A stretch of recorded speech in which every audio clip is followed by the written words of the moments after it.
Hey guys, tonight we're traveling somewhere cold. Not just cold, the kind of cold that turns your breath into ice crystals before it leaves your mouth. The kind of cold that makes metal burn your skin. Scandinavia. Winter. Centuries ago, you're standing outside a cabin buried in snow, and it's negative 30 degrees Fahrenheit. The wind cuts through the darkness like a blade. Your modern parka, your thermal layers, your moisture-wicking base coat, none of it would save you out here for long. But inside that cabin, behind walls of stacked logs and a door that barely fits its frame, someone is warm. Not just surviving. Warm.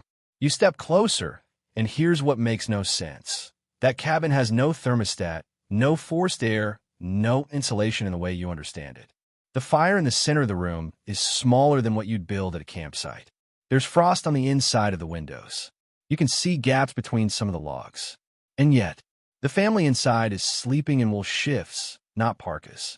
A child's bare feet dangle from a sleeping shelf. The old woman near the fire has pushed her blanket down to her waist. They're comfortable. Now you're back in your house. Your beautiful, modern, code-compliant house with our 38 insulation in the attic and a programmable thermostat that cost more than a medieval craftsman earned in a year. It's set to 68 degrees, and you're wearing socks, a hoodie, and you've got a throw blanket. You're still cold. This is the paradox that keeps building scientists up at night, the one that makes energy auditors question their careers. Historians still argue whether our ancestors were just tougher, whether they'd adapted to discomfort we can't imagine, or whether we've actually lost something fundamental about creating warmth. Here's a well-known fact. The Little Ice Age, which lasted roughly from 1300 to 1850, dropped European temperatures by about 2 degrees Celsius on average. In Scandinavia, winter temperatures regularly hit what would kill an unprepared person in hours. They didn't have fleece. They didn't have polyester. They had wool, fire, wood, and knowledge passed down like religion. But here's the eccentric detail that doesn't make it into most history books. Norwegian farmers in the 1600s sometimes kept their cabins so warm that foreign visitors complained about the heat. Dutch traders wrote letters home, describing how Scandinavians seemed to prefer their homes oppressively hot, how they'd strip down to undergarments while guests sat sweating in their traveling clothes. The Scandinavians weren't trying to impress anyone. They were just living. So before you get comfortable, take a moment to like the video and subscribe, but only if you genuinely enjoy what I do here. Drop a comment with where you're watching from and what time it is in your world. I love seeing how this little community spans the globe, how we're all here together in the quiet dark. The answer to why you're cold and they were warm isn't about toughness. It's about physics you've forgotten. It's about heat you can't see. Your furnace pushes warm air through ducts, and that air rises straight to your ceiling, pools there uselessly, then sneaks out through a dozen places you don't even know exist. Your walls are filled with fiberglass that works beautifully until any moisture touches it, and then it becomes about as useful as a wet paper towel. Your windows are double-paned, low-E, argon-filled marvels of engineering, and they're still the coldest part of your house by far. Meanwhile, that Scandinavian cabin, the heat never tried to rise because it barely had anywhere to go. The walls breathe in a way your vapor barrier wrap house can't. The thermal mass, we'll get to that later, held heat like a secret. But maybe the strangest part is this. You've probably never felt truly warm in the way they did. Not the surface warmth of a space heater pointed at your legs. Not the dry, forced air warmth that leaves your sinuses crackling. The deep warmth. The warmth that reaches your bones and stays there. The warmth that lets you sleep without blankets. The warmth that feels like safety itself. That cabin in the snow knew something your house has forgotten. And tonight, you're going to remember it too. We're going back to a time when creating warmth wasn't about adjusting a dial. When survival depended on understanding heat the way you understand breathing. When every family carried knowledge that would sound like magic to your HVAC technician. You're going to feel what they felt, understand what they knew, and maybe, just maybe, you'll see your own cold house differently when morning comes. Now, dim the lights, maybe turn on a fan for that soft background hum, and let's ease into tonight's journey together. The snow is falling outside that distant cabin. The fire is burning low, and you're finally about to get warm. You're standing in that cabin now, really standing there. Not as a visitor, as someone who needs to understand. The fire crackles softly in the center of the room. Outside, the wind howls like something alive and hungry. But inside, the air is different. Still, almost thick. You reach out to touch the wall, and here's what surprises you. It's not particularly warm. The logs themselves are cool under your palm, just a few degrees above the outside temperature. And yet the room is warm. The air against your skin is warm. How? Your modern house has insulation rated at R30, R40, sometimes higher. That's the thermal resistance value, the number that's supposed to mean everything. Higher numbers, better insulation, warmer house. Except you're still cold in your house.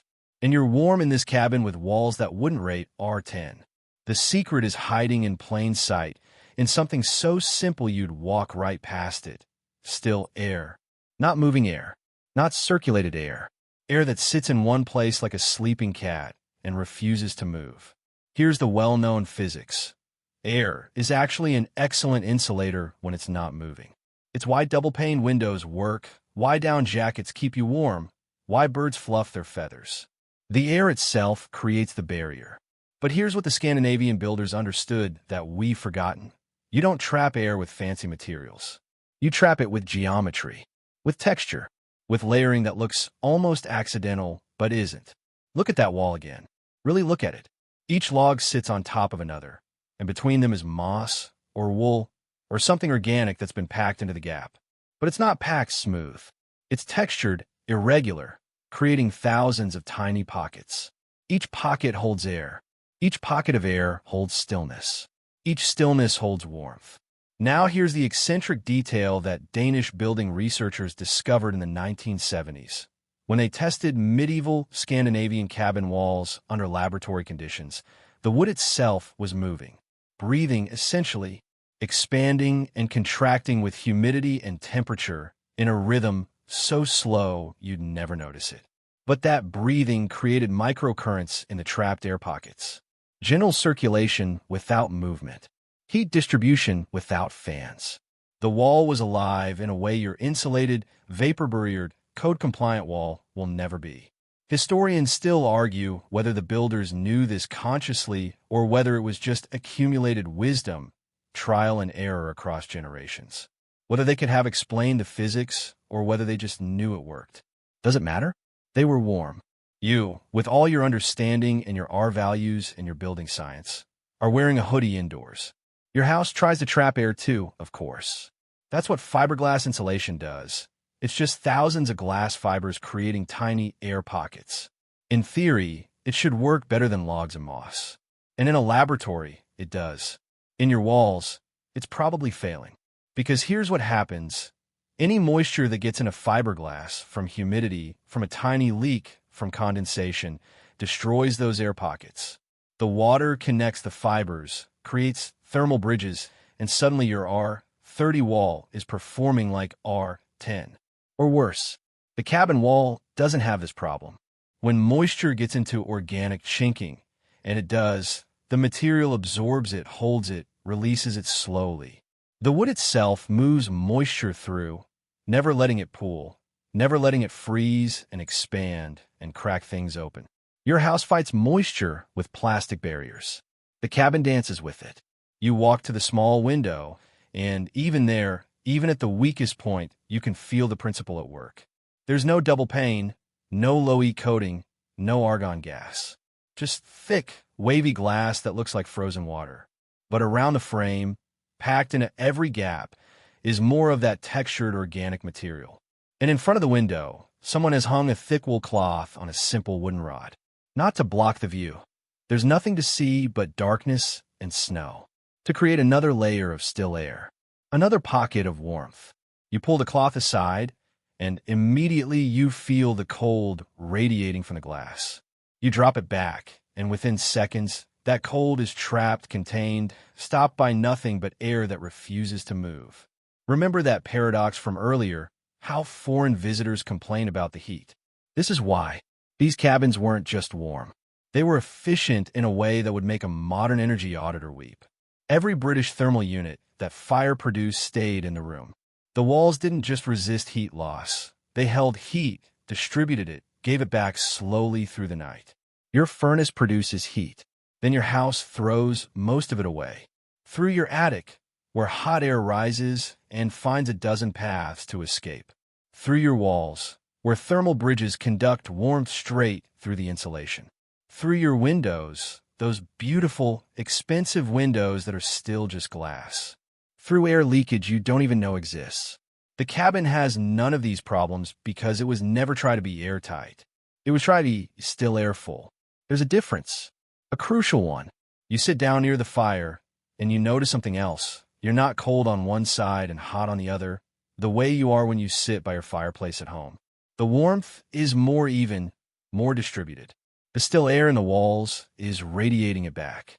Slowly, gently, like the room itself is warm, not just the fire. This is what we lost when we started building houses like they were sealed boxes, when we started treating air like an enemy to be fought rather than a friend to be managed. We made our houses breathe through mechanical systems, and we forgot how to let them breathe on their own.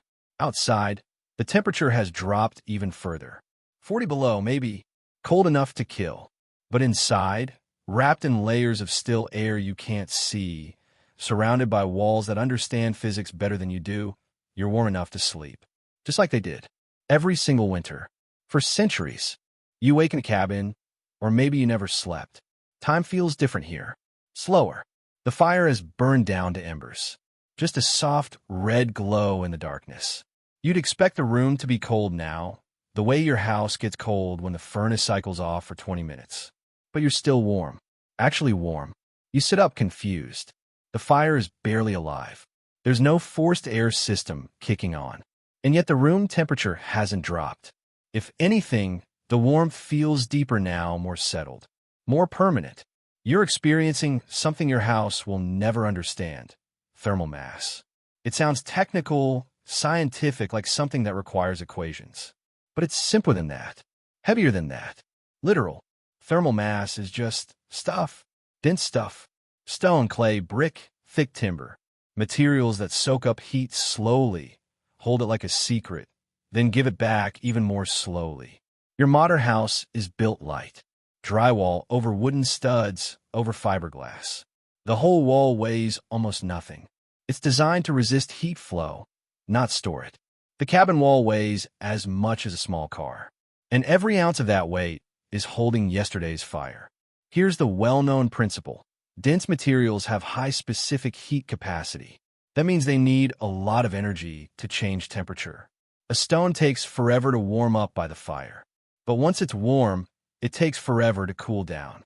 The hearth you're sitting near isn't just a place for fire. It's a massive pile of river stones, each one the size of your fist or larger, stacked and mortared with clay. The heat from 12 hours of burning has soaked into those stones. Now it's coming back out. Slowly, radiantly, evenly. You put your hand near the stones, not touching, just close, and you can feel it. Not the sharp heat of flames, but a gentle, persistent warmth that asks nothing, demands nothing, just gives. This is what you lost when you went to forced air heating. Your furnace burns hot and fast, heats air to 120 degrees, blasts it through your house. The air warms up instantly and cools down almost as fast. There's nothing in your house heavy enough to hold that heat. Your furniture can't do it. Your walls can't do it. The heat comes, the heat goes, and your house has no memory of either. The cabin remembers everything. Every fire ever burned here has left a trace in these stones, in these thick log walls, in the clay floor beneath your feet. The materials have been trained, seasoned, taught how to hold warmth. Here's the eccentric detail that Swedish archaeologists discovered. When they excavated medieval cabin sites, they found that the hearthstones had actually changed composition over centuries of use. The repeated heating and cooling had altered the mineral structure, made them even better at storing and releasing heat. The hearth had learned. Historians still argue whether people understood this or whether they just noticed that old hearths worked better than new ones, whether they knew about specific heat capacity or whether they just knew to keep the same stones for generations. But they knew. Somehow they knew. You stand and walk to the wall. Press your palm flat against a log. It's warm, not hot, just pleasantly warm like sun-heated wood in summer. These logs are 2 feet thick in places, and every inch of that thickness is holding heat. Your wall is 6 inches thick, and half of that is empty space filled with fiberglass. There's nothing to hold heat, even if it wanted to. The cabin floor is different too. Not wooden planks like you'd expect, but packed earth mixed with clay, compressed over decades of footsteps into something almost like stone. You crouch down, touch it. Still warm. The fire heated the air. The air heated the floor. The floor is giving it back now. Hours later, warming your bare feet, radiating upward into the room. Your house has a basement with concrete, but it's separated from your living space by insulation. Can't let that cold concrete steal your heat, right? Except on nights like tonight, you'd want that concrete on your side, working for you, remembering the warmth. In parts of Scandinavia, they built entire beds out of stone and clay. Massive sleeping platforms that sat near or above the hearth. You'd heat them during the day with fire and coals, and they'd stay warm all night. All night. No electric blanket. No thermostat. Just mass. Just physics that doesn't care what year it is. You've probably never slept on anything with real thermal mass. Your mattress is foam and springs and fabric, designed to be light, portable, comfortable, but not designed to remember. The people who slept in this cabin climbed onto platforms that weighed half a ton, and those platforms loved them back with stored sunlight, with captured fire, with heat that refused to leave. Here's what modern building science is slowly, reluctantly remembering. Thermal mass doesn't just store heat. It moderates temperature. It smooths out the swings. Your house is a series of spikes and valleys. Heat on, temperature rises. Heat off, temperature falls. You live in constant transition, always becoming warmer or colder, never just being. The cabin is stable. The fire burns during the day, heating all that stone and wood and clay. The fire dies at night, but the temperature barely moves. The mass gives back what it took. Tomorrow, when the fire starts again, it won't start from cold. It'll start from warm. Less fuel needed. Less effort. The whole system is cooperative, cyclical, elegant. Your system fights itself. The thermal mass wants to hold heat, but your insulation says no, keep it out. Your furnace wants to blast heat fast, but there's nothing to receive it, store it, get it back. Everything in your house is working against everything else. The cabin is all agreement, all collaboration. You lie back down on the sleeping shelf, and you can feel it now. The way the wooden platform beneath you is gently warm, how it's been soaking up heat from the room all day, how it's giving some back to you now. Not enough to make you hot, just enough to keep you from being cold. The difference between those two things is everything. Outside, the wind is picked up again. You can hear it screaming around the corners of the cabin, searching for a way in. But inside, surrounded by tons of material that refuse to forget yesterday's fire, you're safe. Warm, held by the thermal memory of stone and wood and clay. Your house has no memory. Every day starts from zero. Every night is a battle against cold that begins the moment the heat stops flowing. This cabin has centuries of memory pressed into its bones. And tonight, you're wrapped in all of it. Warm in a way that has nothing to do with flames. Warm in a way you've never felt before. The kind of warm that lets you sleep without thinking, without worrying. The kind of warm that just is. You hear breathing, not your own. Other people. Slow, rhythmic, the sound of deep sleep all around you in the darkness. You'd forgotten, or maybe you never realized, that you're not alone in this cabin. There are 7 other people here, in a space smaller than your bedroom. Your first instinct is discomfort. We love our space, our personal bubbles, our privacy. The idea of sleeping in the same room as your entire family seems claustrophobic, medieval, primitive, but you're warm, warmer than you've been all night. And it's not just the fire, not just the thermal mass. It's the people. Here's the well-known biological fact. The human body generates about 100 watts of heat at rest. That's a bright, incandescent bulb, radiating constantly into the air around you. One person generates 100 watts. 8 people generate 800 watts. That's a space heater running all night. Free, automatic, constant. Your modern house scatters that heat. Separate bedrooms, maybe separate floors. All those biological furnaces isolated, each person warming their own little space. Inefficient. The cabin treats human heat like the valuable resource it is. Everyone sleeps in the same room, often on the same raised platform. Not because they don't value privacy, but because they understood something about survival. Bodies are fuel. You shift on a sleeping shelf, and you realize you're between two other people. A child on one side, an adult on the other. Both sound asleep, both generating heat, both sharing it without thinking. The air between you is warmer than the air at the edges. The microclimate of human presence. Here's the eccentric detail that Norwegian ethnographers documented. In some regions, families would argue about sleeping arrangements based on who ran hottest. The coldest sleepers got the middle positions. The warmest sleepers took the edges, acting as thermal barriers. They'd optimized it, turned shared sleep into engineering. Historians still argue whether this was conscious strategy or unconscious adaptation, whether they discussed it openly or whether it just became tradition. But the pattern was always the same. Bodies arranged for maximum thermal efficiency. Your house separates you into climate control boxes. Each person gets their own thermostat, their own space, their own isolated warmth. And everyone's cold. The cabin presses everyone together, and everyone's warm. The sleeping platform beneath you has river stones under the mattress. Heated during the day, they're still warm now, radiating upward through layers of fabric. But they're also radiating outward, into the bodies beside you, into the air around you. The people at the edges sleep with thick furs. The people in the middle sleep with almost nothing, sometimes pushing blankets off. It's not equality, it's optimization. The cold sleepers get extra warmth from the hot sleepers. The hot sleepers get cooled by the edge air. Everyone regulates everyone else. Unconscious cooperation. You think about sleeping alone in a room designed for thermal isolation. Your body heat rises to the ceiling, gets pulled into the HVAC return, distributed nowhere useful. Wasted.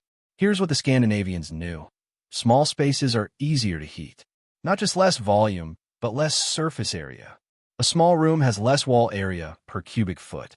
Less surface for heat to escape through. Your house is all surface area. Long hallways, high ceilings, empty rooms.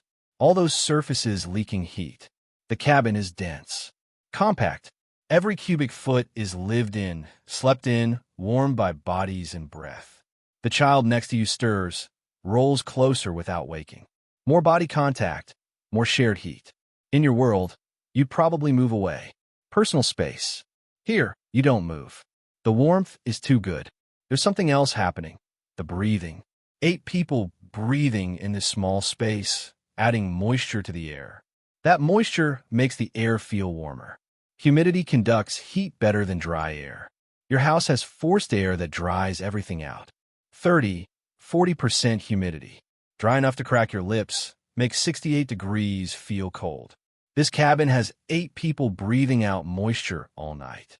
60% humidity, maybe higher. The same temperature feels warmer. In the old days, they'd sometimes bring animals inside too. A cow, a goat. Not just for convenience, but for heat. A cow generates more body heat than 4 people. Free heat that also gives milk. Your ancestors weren't stupid. They were practical in ways that would horrify your HOA. You lie there in the darkness, surrounded by breathing, by warmth, by the specific comfort of shared survival. Outside, the temperature is 40 below. Out there alone, you'd be dead in minutes. In here, pressed between other warm bodies on a platform heated by stones, in a room small enough that 8 people can fill it with their presence. You're comfortable. Almost too warm. You push your blanket down a little.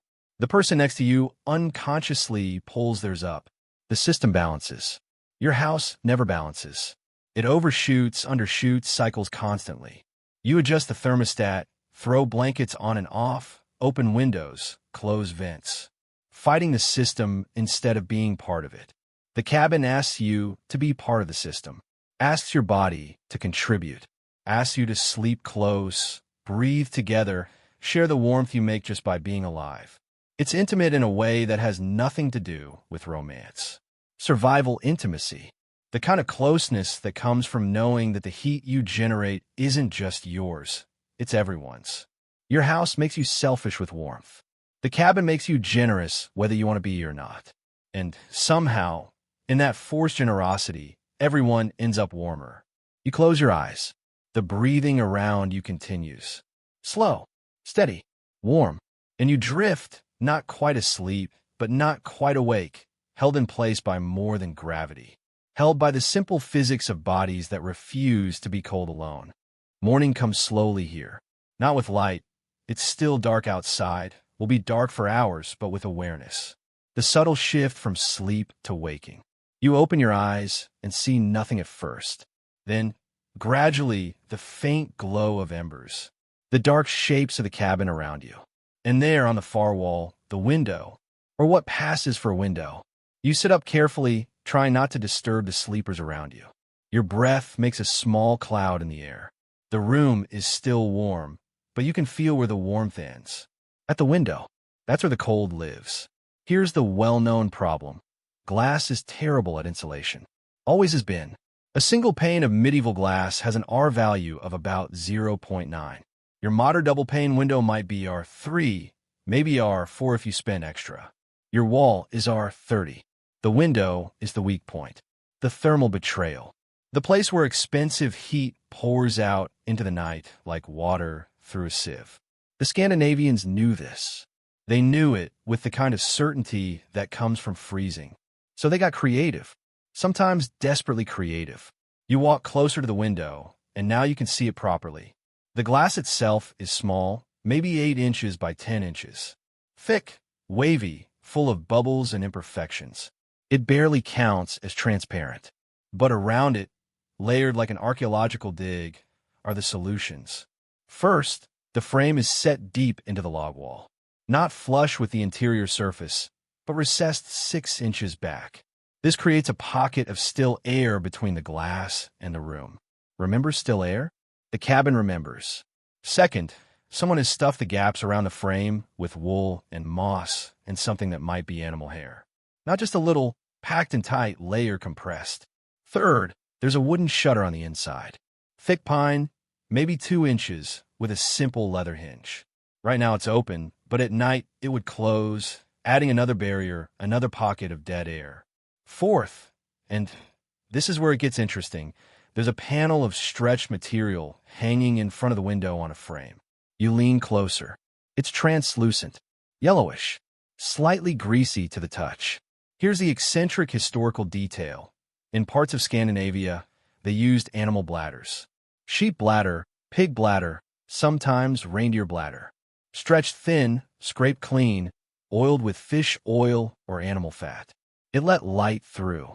Not much light, but some. And it added another layer of insulation. Another barrier between inside and outside.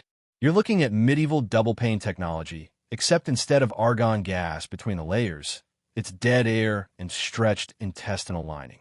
It shouldn't work, but you're not cold. Historians still argue whether these solutions were developed independently in different regions or whether knowledge traveled along trade routes. Whether each family invented their own methods or whether there was a shared tradition. The evidence suggests both. Every cabin had windows. Every cabin solved the problem differently. Same physics, different materials. In coastal areas, they used fish skin. In forests, thin sheets of wood shaved so fine they were almost translucent. In the far north, where winter meant months of darkness anyway, some cabins had no windows at all, just small shuttered vents that could be open on calm days. The window you're looking at has 5 separate barriers between you and the outside. The glass. The deep frame, creating an air pocket. The organic chinking. The bladder panel. The wooden shutter.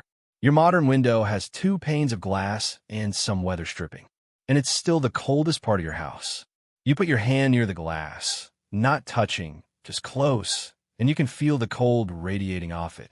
Not as intense as you'd expect, though. The layers are working, slowing the heat loss, giving the cabin's warmth a fighting chance. But here's the thing. Even with all this, the window is still a compromise. A necessary weakness. Light costs heat. Seeing out costs warmth. Every cabin builder knew this, felt it, lived with the consequences. They made their windows as small as possible, use as few as they could, place them strategically away from prevailing winds. And still, on the worst nights, it wasn't enough. You notice something else now? Around the edge of the glass, on the interior surface, there's frost. Ice crystals forming delicate patterns, beautiful and deadly. That frost is condensation from the cabin's warm, humid air meeting the cold glass. It's also insulation. Accidental, natural, temporary insulation. The frost layer adds R-value. Not much, but enough to matter. By morning, there might be a quarter-inch of ice on the inside of the glass. You'd think this would alarm the cabin's occupants. It doesn't. They expect it. They've learned to read the frost patterns like others read the sky. Thick frost means it's brutally cold outside, but still warm enough inside for condensation. Thin frost means something's wrong with the heating. No frost means either catastrophic cold or catastrophic heat loss. The frost is information. Your modern window has special coatings to prevent condensation. Low-E glass that reflects heat back into the room. Inert gas that won't conduct temperature. It's engineered to perfection, and it still loses more heat than this primitive, frost-covered, bladder-covered, shutter-ready medieval solution. Because your window is big. Because you wanted light, views, connection to outside. Because you forgot that in winter, outside is the enemy. The cabin never forgot. Someone stirs behind you. An old woman, rising from the sleeping platform. She shuffles to the window without speaking, checks the frost with her fingers, nods to herself. She knows what it means. She's been reading this frost for 60 winters. Then she closes the wooden shutter with a soft thud, and suddenly the cold feeling diminishes. The barrier is complete.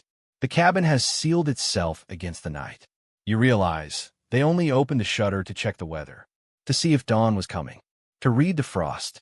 Now that information is gathered, there's no reason to sacrifice heat for a view of darkness. Practical, unsentimental, survival logic. Your house has windows you never cover. Beautiful windows you paid extra for. Triple pane, low-E, argon-filled windows that still radiate cold into your living room all winter. Because covering them would ruin the aesthetic. The cabin doesn't care about aesthetic. It cares about tomorrow. You turn away from the closed shutter, back toward the ember glow of the hearth, and the difference is immediate. The warmth wraps around you again. The window is defeated, contained, reduced to its smallest possible compromise. And even that compromise is layered with solutions, packed with ingenuity, covered with stretched bladder and frost, and the accumulated wisdom of people who understood that glass is both gift and curse. Light comes at a price. They paid it, but they paid as little as possible.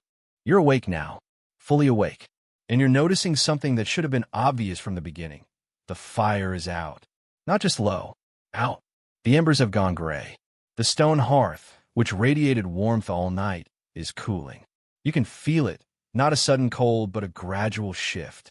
The cabin's thermal mass is still giving back yesterday's heat, but it's fading, running out. And outside, the storm has worsened. You can hear it now.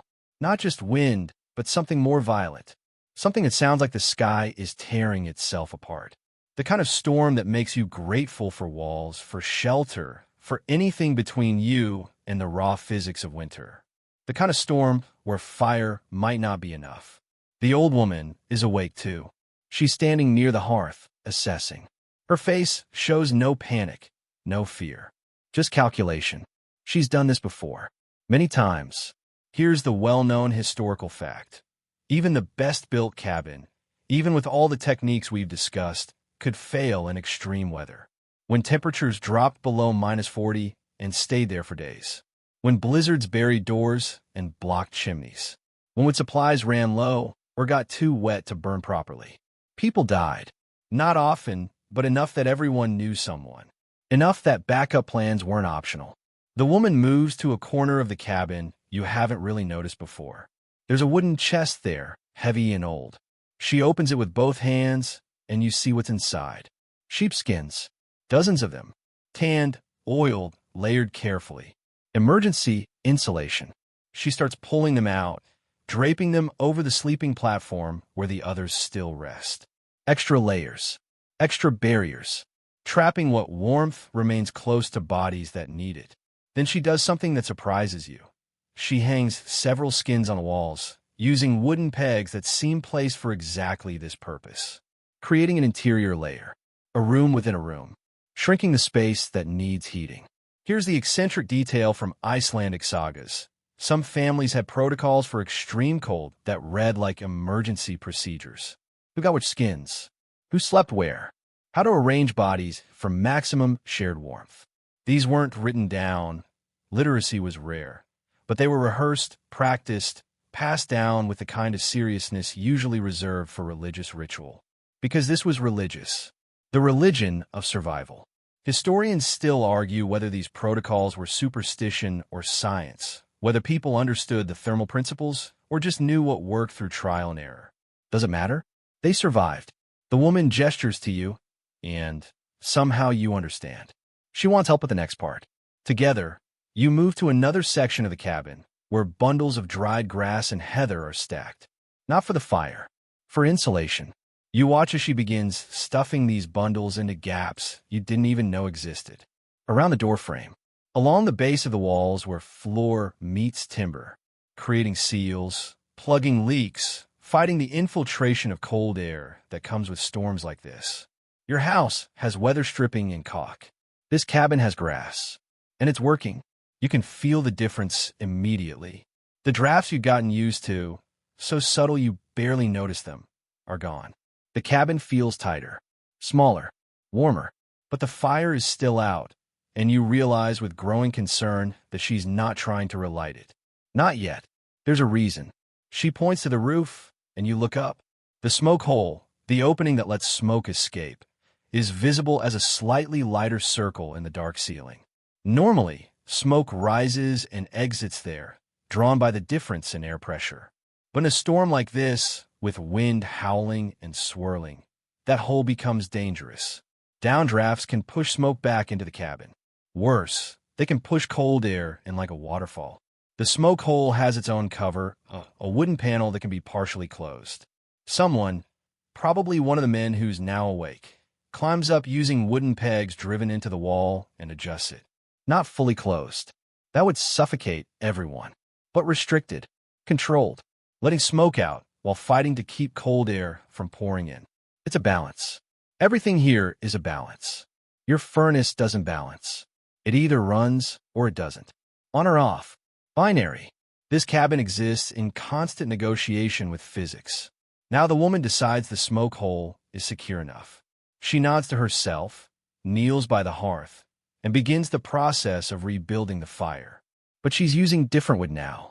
Smaller pieces, denser wood, oak and birch instead of pine. Slower burning, longer lasting, less flame, more heat. Storm wood. You realize she's been managing fuel reserves this whole time. The fast-burning pine for normal days. The dense hardwood for emergencies. She probably knows exactly how much of each is left, has been tracking it mentally through the winter. Because running out means death. Not metaphorical death. Actual death. The fire catches, but it's different from before. Smaller. Almost sullen. But the heat is real, and slowly, so slowly, the stones begin to warm again. The thermal mass accepts the offering, begins to store it, begins to remember. Here's what your house doesn't understand. Heating isn't just about temperature. It's about time, duration, steadiness. Your furnace blasts heat for 15 minutes, then shuts off. Temperature spikes, then drops. You're always in transition, never in equilibrium. This fire will burn low and steady for the next 10 hours. Maybe longer. The cabin will never get hot, but it will never get cold either.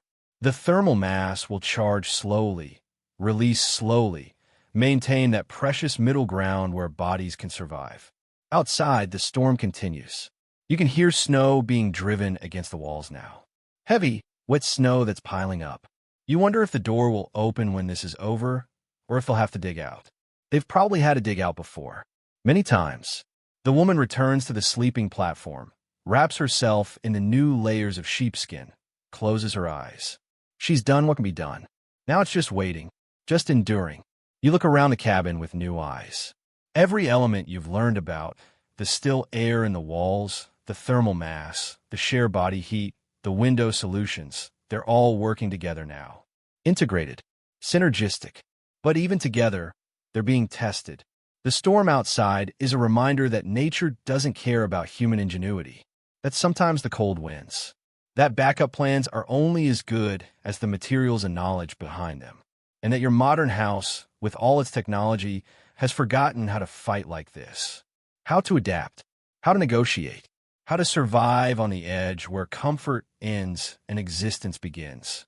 The fire burns, the stones warm, the storm rages.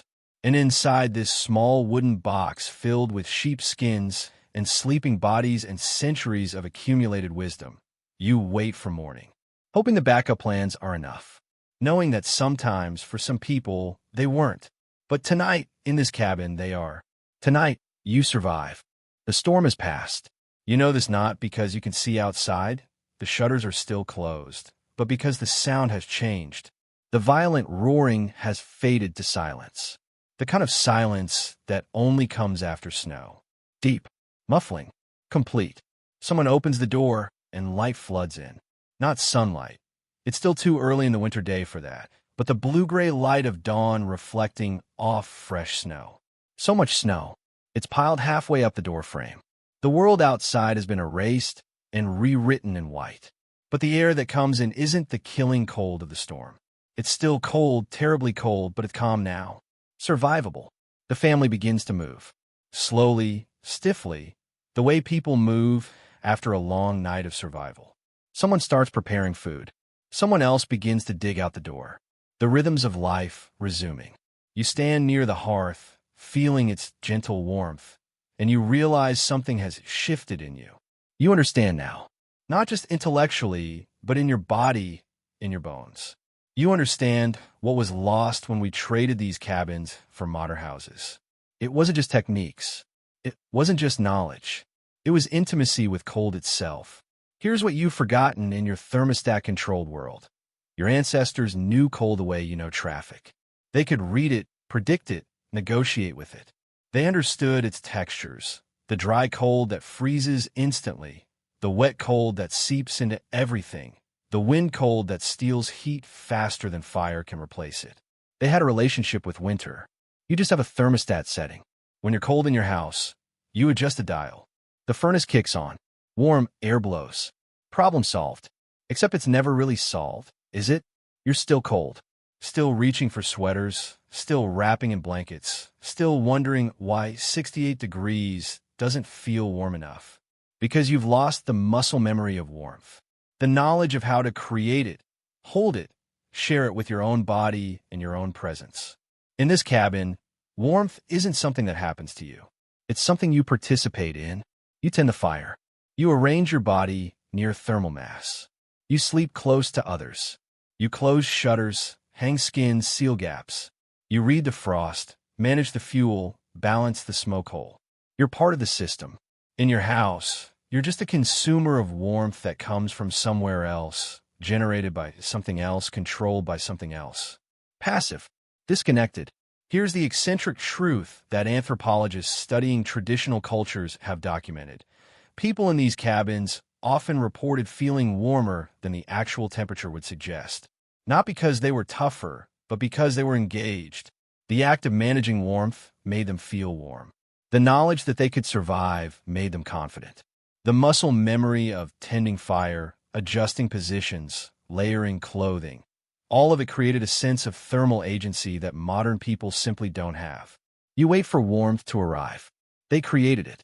Historians still argue whether this was psychological or physiological, whether the feeling of warmth was real or just perception. But does it matter? They slept comfortably at temperatures that would have you piling on blankets and cranking the heat. You lie awake cold in a house that's technically warmer. Something was lost. The old woman catches your eye from across the cabin. She's wrapping something in cloth, bread, maybe your dried fish, preparing for the day. She's lived through perhaps 60 winters in cabins like this.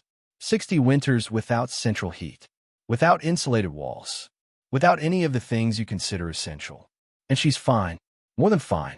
She's competent in a way that would terrify your HVAC technician. You think about your own house waiting for you.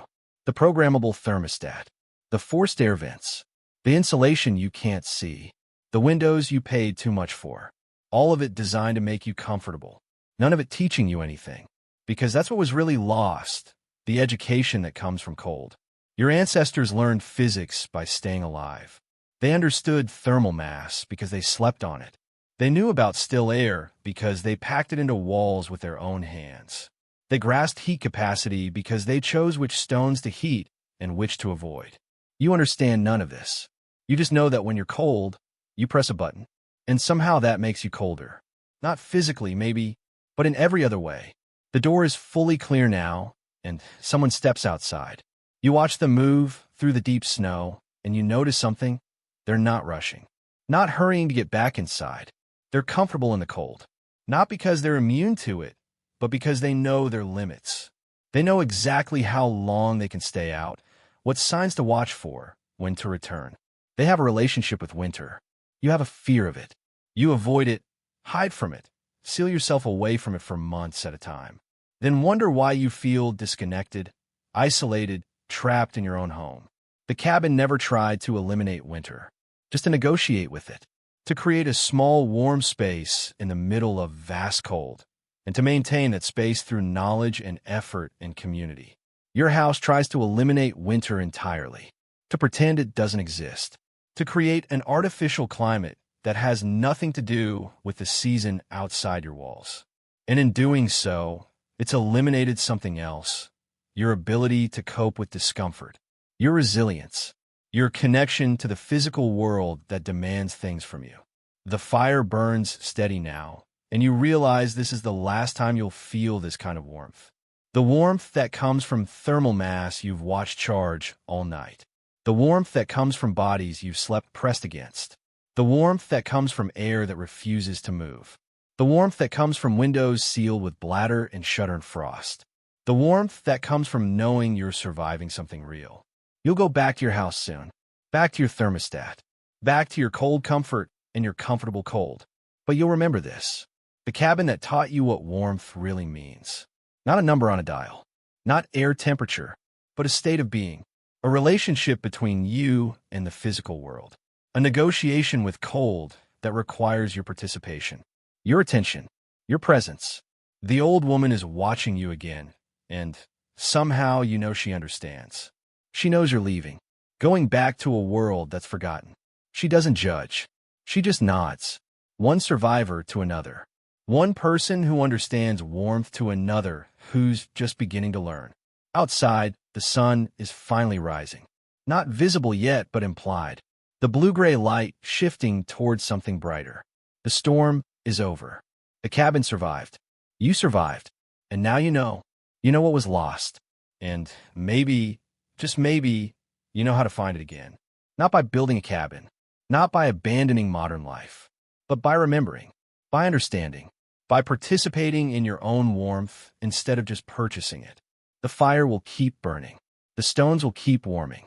The family will keep surviving. And you'll carry this knowledge back with you, like embers, like warmth, like the memory of what it feels like to truly understand cold. To truly understand warmth. To truly understand home. The snow outside is pristine now, unmarked except for the path someone's making to gather wood. The cabin sits there in the landscape like it's always been there, like it always will be, a small warm pocket of human presence in a vast cold. Inside, the fire continues its patient work, feeding heat into stones that will give it back through the day, through the night, through all the days and nights to come. The walls hold their still air close, like a secret, like a promise. The window waits behind its shutters, accepting its necessary compromise. The people move through their morning routines with the quiet competence of those who understand exactly what keeps them alive. And somewhere in all of this, in the thermal mass and the shared warmth and the sealed gaps and the managed fire, there's a lesson that refuses to die, even as the world forgets it. A lesson about what it means to be warm.